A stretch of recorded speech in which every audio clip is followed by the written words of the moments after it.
Britain के एक बहुत बड़े इकोनॉमिस्ट जॉन रॉबिन्सन ने भारत के बारे में कहा था कि चाहे आपके भारत के बारे में जो भी विचार हो, पर उसका उल्टा भी उतना ही सही होता है। आज के समय में हर कोई जो है भारत में शिक्षा का स्तर बढ़ाने में, नए नए एजुकेशन इंस्टीट्यूशन ओपन कराने के बारे में बातें करता है।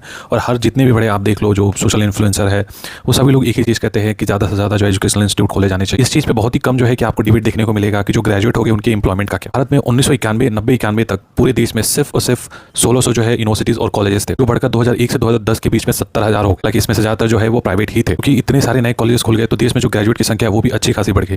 एक दूसरा नंबर ये कहता है कि देश में 2007 से 2017 के बीच में कम से कम 8 से 9% का इंक्रीज हुआ है उन बच्चों का जो बच्चे गरीबी रेखा से नीचे रहते थे, उन लोगों का हायर एजुकेशन में एनरोलमेंट लगभग 8 से 9% बढ़ा है। एक स्टडी कहती है कि भारत में लगभग 35 से 40% के आसपास जो ग्रेजुएट है, जो ग्रेजुएशन करने के बाद उनको अनएम्प्लॉयमेंट झेलना पड़ता है, उनको अनएम्प्लॉयमेंट फेस करनी पड़ती है। पैंडेमिक के बाद यानी कोरोना के बाद देश में जो है कि लगभग 8 करोड़ नई जॉब जुड़े थे, जो पहले 48-49 करोड़ थे, वो बाद में बढ़कर 56-57 करोड़ हो गए थे। लेकिन इनमें से ज़्यादातर जो नौकरियां थी वो एग्रीकल्चर सेक्टर में थी, और सबसे ज़्यादा हैरानी की बात ये कि ये जो सेक्टर है इसमें ज़्यादातर जो एम्प्लॉयमेंट होता है वो अंडरपेड होता है या फिर ना के बराबर ही पैसे मिलते हैं। जो साउथ ईस्ट एशिया के जो देश है उन लोगों ने अपने यहाँ जो लेबर क्लास है, जो वर्कर क्लास है, उनके एम्प्लॉयमेंट के लिए बहुत बड़ी संख्या में जो इंडस्ट्रियलाइजेशन किया, मैन्युफैक्चरिंग सेक्टर को बढ़ाया, जो एक्सपोर्ट बेस्ड इंडस्ट्री थी, मैन्युफैक्चरिंग इंडस्ट्री थी, उनको सेटअप किया।